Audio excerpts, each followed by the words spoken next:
Welcome to Mysterious Goings On, the podcast about creativity, writing, and mystery. Every week, we talk about all kinds of great fiction and meet the people who write it. We also feature explorations about creativity in all walks of life. Your host, Alex Greenwood, will join you right after this.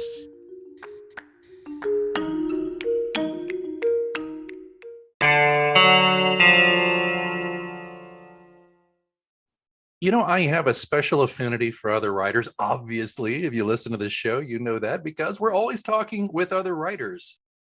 Today's no exception, but kind of hitting the hat trick here because I'm speaking with a writer who's also a dedicated podcaster and a big booster of other writers. So I could be talking to my sister here, and I think in a way I am, as we welcome the wonderful Jenny Wheeler to the show. She is a mystery author, as I said, historical mystery. Her Golden Blood series is set in 1860s California. She's a podcaster on the Joys of Binge Reading fiction show, and like me, she's a former newspaper and magazine editor, and she's on her third career. And you know what else she is? She's right here on Mysterious Goings On. Jenny Wheeler, all the way from New Zealand. Welcome to Mysterious Goings On. Thank you so much, Alex. My goodness, New Zealand. I think you may be our first Kiwi. Is that okay to call you a Kiwi? Is that all right? Absolutely. Okay. Yeah. You may be our first Kiwi on the show. We've definitely had Australia, but I know you hear that all the time. It's like, well, listen, we're not like Australia and New Zealand. People kind of up here have it in their head that you guys are like really, really, really close to each other, but technically you're not that close, right? That's right. 2.5, 3 hours flight. Hey, let's jump right in. I want to hear about your writing. You're on your third career here. When did you start writing, and what genre is your favorite and why? Now, I guess you're talking fiction, aren't you? Because obviously I've written my whole life the nonfiction.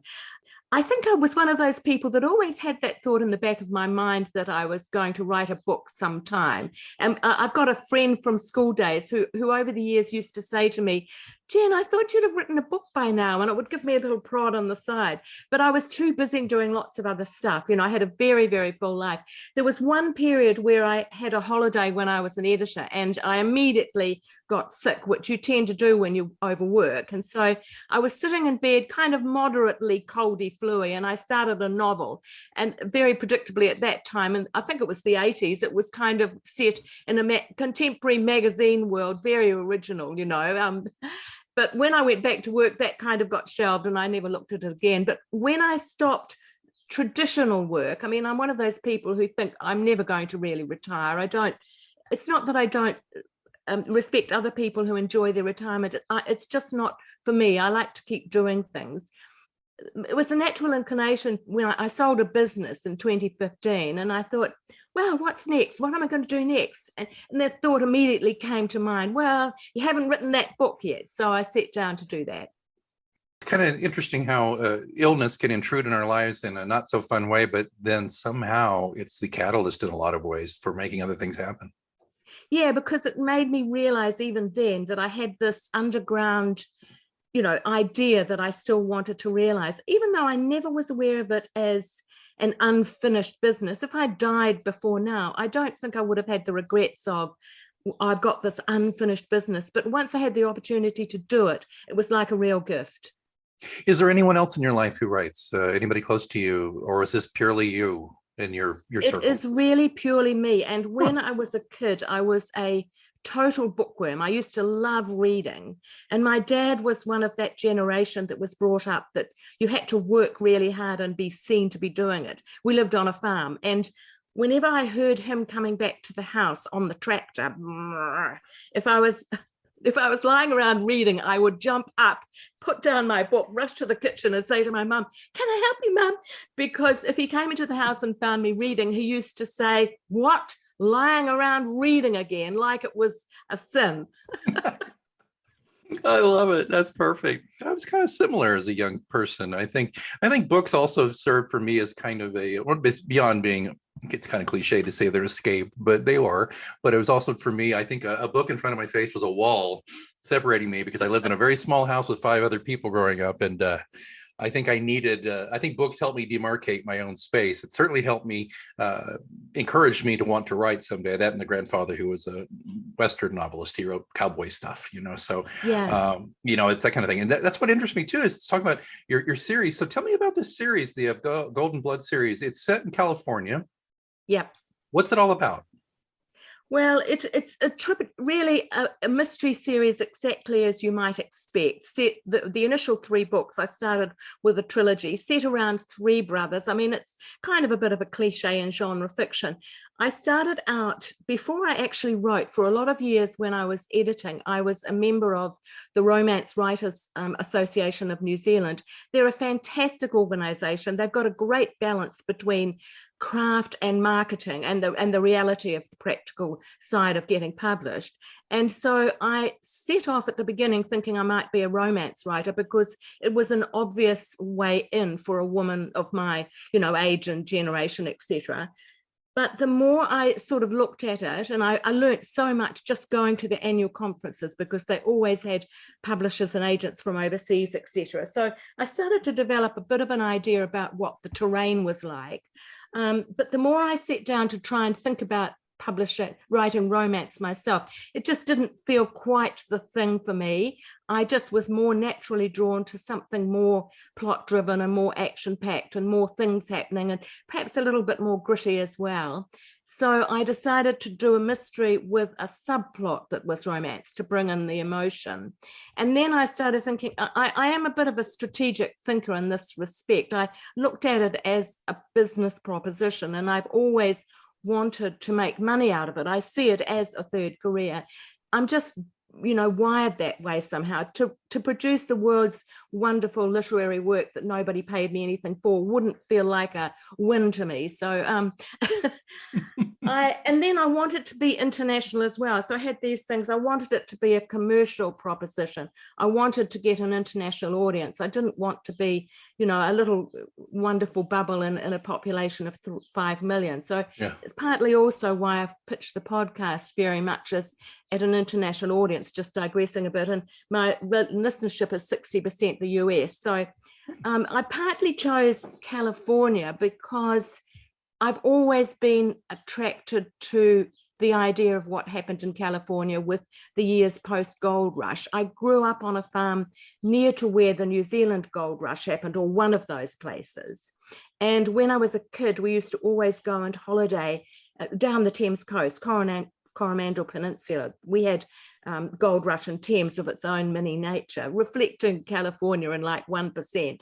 And used to go up into the hills and drag boulders of quartz home to the farm. And not that I thought there was gold in them, but I was somehow attracted to this wonderful chunky bit of rock. So that was always there. And I also thought at the age and stage I am now, I can't write contemporary romance. I just don't understand enough about the way it works, even all of the texting and the technical stuff that's come into romance. I would be way out of my depth trying to do a contemporary romance these days. So it had to be historical. So for all of those reasons, I got drawn to this idea of California. And then when I started reading around about it a bit, I felt even more convinced. I mean, people like your historian, Kevin Starr, says California was the place where the America dream really came alive. And I just loved it for all of those reasons.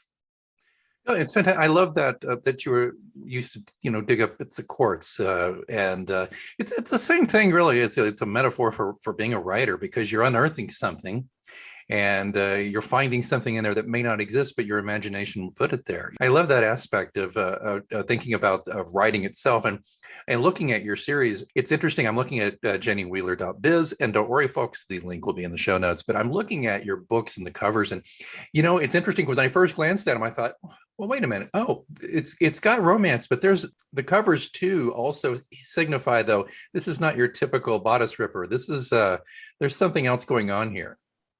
Yeah, that's right. And actually, I don't know. I mean, I love those covers, but I don't know quite whether they have been pitched in the right place. I mean, I'm committed to the mystery with the romance subplot, but I know that romance as a genre is the thing that totally sells. Yeah. And I think I'm just starting a new trilogy now. That series that I was working on, I'm just finishing with book 10 is publishing next month. It's a mid-March. March 15 is the publication date. That series has kind of come to an end. And I've started on the next thing, which is a trilogy, which is a spin-off from the California series. I'm still there now in 1872 California. But I'm thinking seriously about the covers and just trying to soften them a little bit, because I think women do quite like that romance element being a little bit more strongly displayed. And I'm having a little bit of that decision making about how much I make the cover look soft, and if I'm going to then disappoint them because there's not as much romance as they want. So, we have to make all those decisions as we go along. It doesn't appear you have much difficulty sitting down and working. It seems like you're pretty prolific. Yeah, I mean, I've got that journalistic thing of you do have to just sit down and write, and I'm fairly driven as well, but I do have my own little, battles with procrastination. I do come to my computer and suddenly find that there's very important marketing stuff that has to be done, or organizing for the podcast. But yeah, I'm sort of aware of that. So I started out with that idea. When I started out, they had this thing about rapid release publishing and get 3 books under your belt before you publish anything. So I did that. I got a trilogy done, and it probably took me a couple of years to do that. And then I published 3 in quick succession, but it didn't really quite work in that fantastic way that some of the fiction instruction people tell you. But I just carried on. I mean, there is a romance author called Stephanie Lawrence, who I interviewed just a couple of weeks ago. I heard her speak at a romance authors conference in New Zealand many years ago.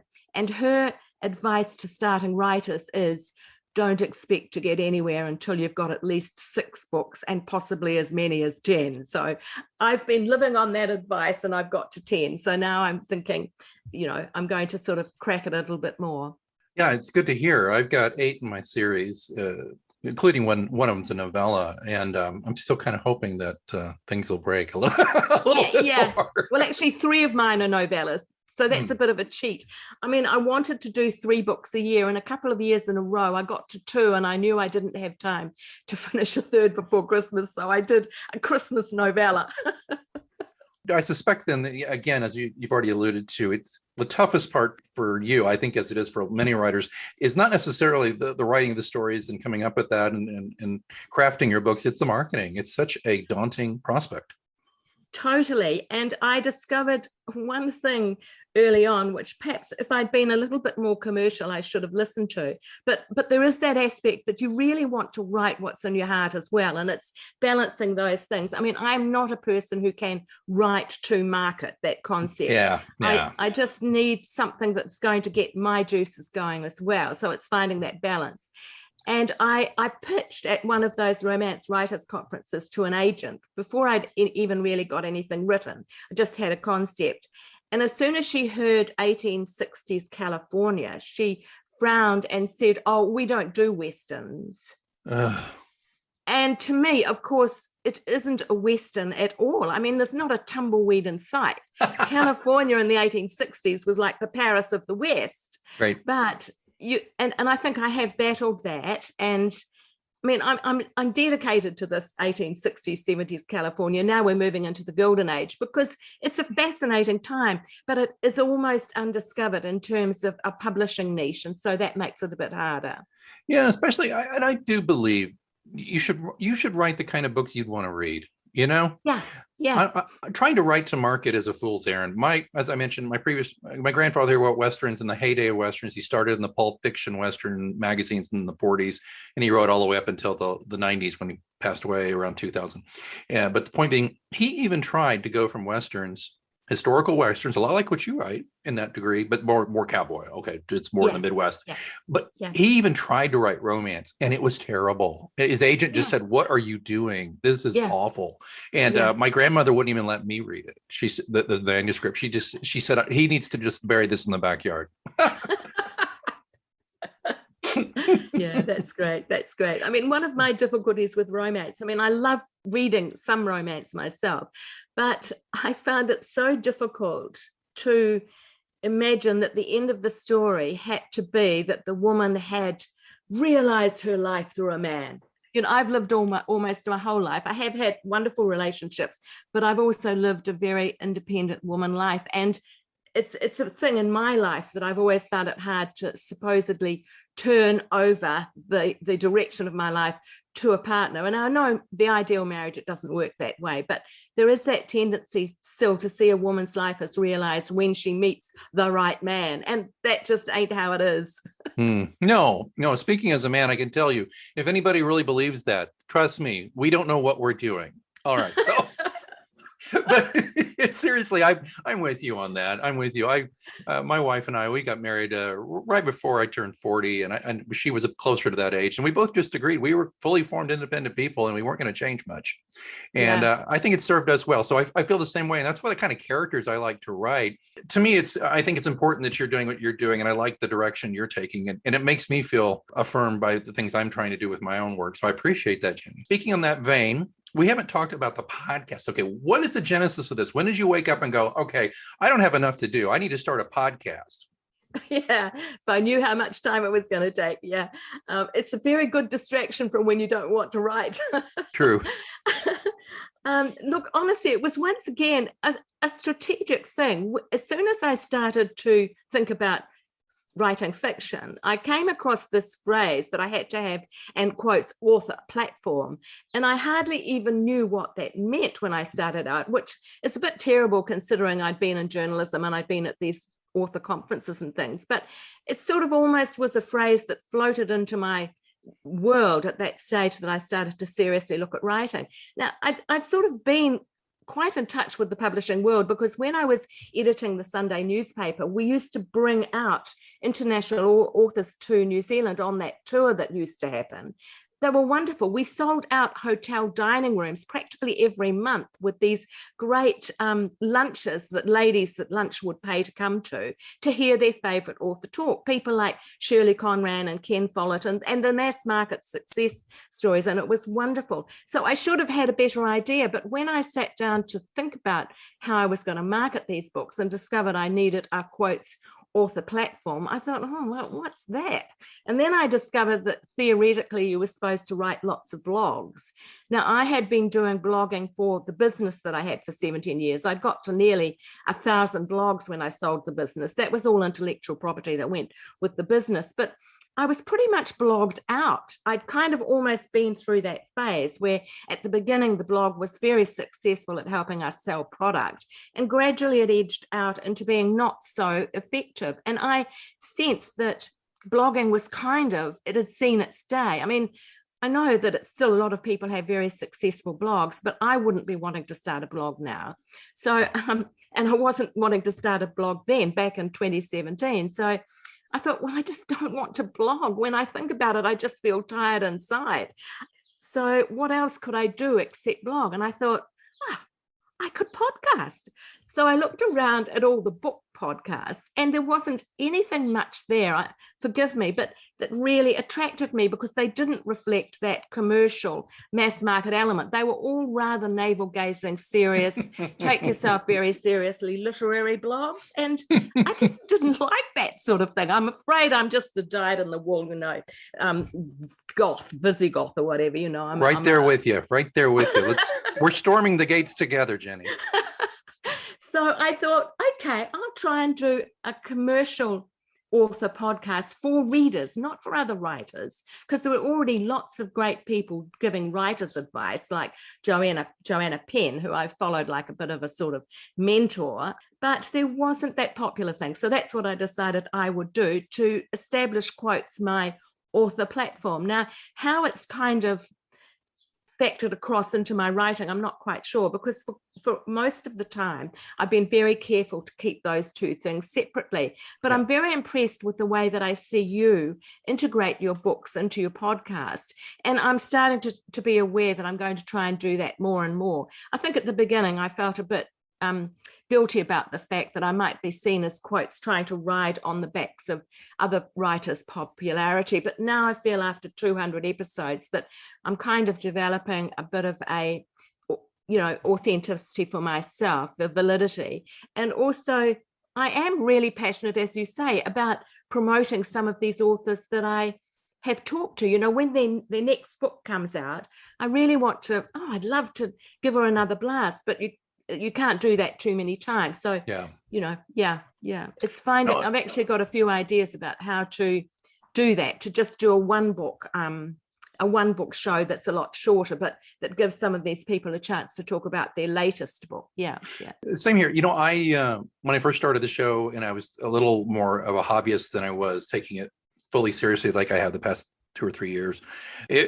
I wasn't navel gazing per se, but it was really too much about me, and it was boring at that point. I was just realizing, oh my gosh, I need to start talking to other writers. I need to talk to some people, somebody else besides myself. And that's when the show took off. You got to find that. And I think that's helpful. I've learned a lot about writing just by talking to how other writers approach the craft, whether it's from writing or marketing or whatever. I've interviewed cover art, graphic artists and cover artists, learned about that aspect of it, book marketers. So it's been very beneficial. I've even gotten some work out of it. It's been a really nice journey. And so how often does the Joys of Binge Reading come out? How many do you've done? A lot? Weekly. It's weekly. Wow. Yeah. Wow. So we publish Tuesdays here in New Zealand to make that Monday in the US. Yeah. Smart. Yes, it's quite a thing to keep going. You know, it is. And I commit to reading the latest book, the latest release of each author that I talk to. We agree ahead of time what that's going to be, if there's any doubt about it. And, you know, I try and focus on that latest book. So if people want to go and find it, that it'll be there. I think just backtracking a bit, when I did consider doing this podcast, I also then became aware of that phenomenon that was happening, that people were binge watching on TV. Stream TV was just coming into its own, really, or getting its full strength, and that it was translating across reading habits, that people were binge reading as well. And so I started out with this idea of doing series authors, so that if a listener found a writer that they liked the sound of, they could then go and find some more of their books immediately to satisfy that instant gratification thing. You know, when I was in my youthful vigor of reading, you had to wait another year for your favorite writer to produce their next book. And you accepted that, accepted just with a sigh that it was going to be at least another year before you could get your fix again. But now that's totally changed. Really grand to meet you and learn more about what you're doing. And let's talk about that island of 5 million people. Are you fairly unique down there? Do you have any folks that you know of that they're doing a similar thing that you're doing? They're writers with a podcast down there in New Zealand. No, not really. I can't honestly think of another one, but I hate the thought that I might be seen as sort of, setting myself up down here as I'm not really interested in you guys. I do try and have New Zealand writers on, and I've got a one coming up in a couple of weeks who's fantastic. Yeah. That was my next question. I was very much focused on the idea of getting an international audience myself, because my books are set in California. I'm just being completely hard-headed about it. And I've gradually, the Australian publishing scene, I've discovered as I've gone along, is absolutely vibrant. There's a lot of really fantastic writers coming out of there. Now, I'm not saying it isn't great here in New Zealand. There's a lot of very good work going on here, but of course it's just a much smaller market. And now, unfortunately, because the way things are, all of our New Zealand publishing companies have been taken over by Australians. So New Zealand authors these days basically have, if they want to go the trad way, they have to get an Australian publisher interested in their work. In general, in general, there might be a few small press exceptions, but yeah.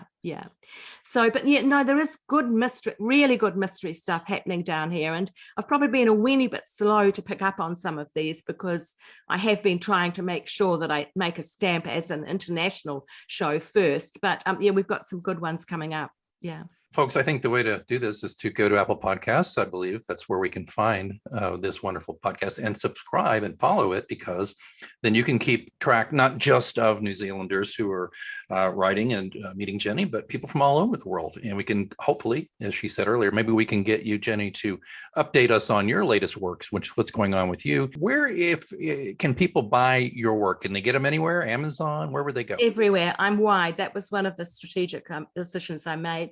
Joanna Penn, the sort of authority on this, suggested wide. And also it was very much in my own sort of DNA to go wide rather than risk everything with Amazon. Yeah, makes sense. And of course, if you want to learn more about Jenny, it's really simple, and the link's in the show notes. But Jenny, that would be jennywheeler.biz, right? Yeah, that's right. Yeah. JennyWheeler.com was taken. I didn't think about jennywheeler.net at the time, but jennywheeler.biz, B-I-Z. Yeah. Well, I tell you what, since you got up so early to speak with us today, and thank you again for being here, I'll give you the last word. Oh my goodness, what on earth could I say? Well, I tell you what, there's one thing. I mean, you don't have to look very far on Wikipedia to see what age I am. I am determined to go down to the grave in great vigor like Job. I love Jenny Wheeler. You are what we call in America a hoot, and that's a good thing. Thank you so much for joining us here on Mysterious Goings On. Thanks, Alex. It's really great to be here.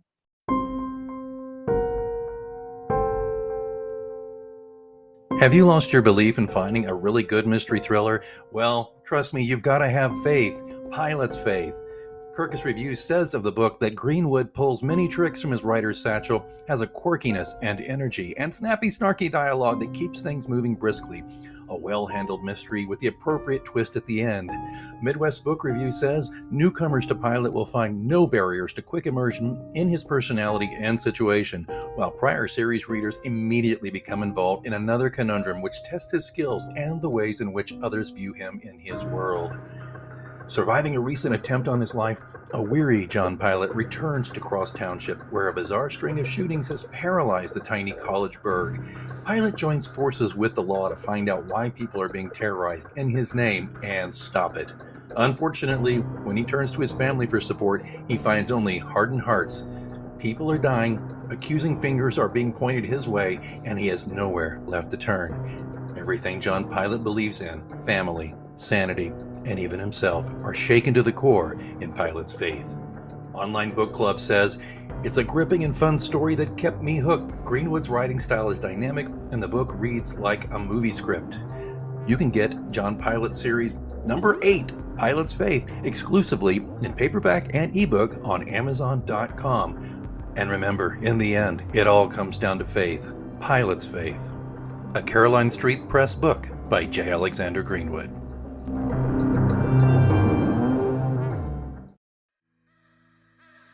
Thanks for joining us on Mysterious Goings On. Be sure to follow Mysterious Goings On wherever you get your podcast and never miss an episode. Don't forget, you can get the links to books and other things mentioned on the show at mgopod.com. Until next time, keep reading.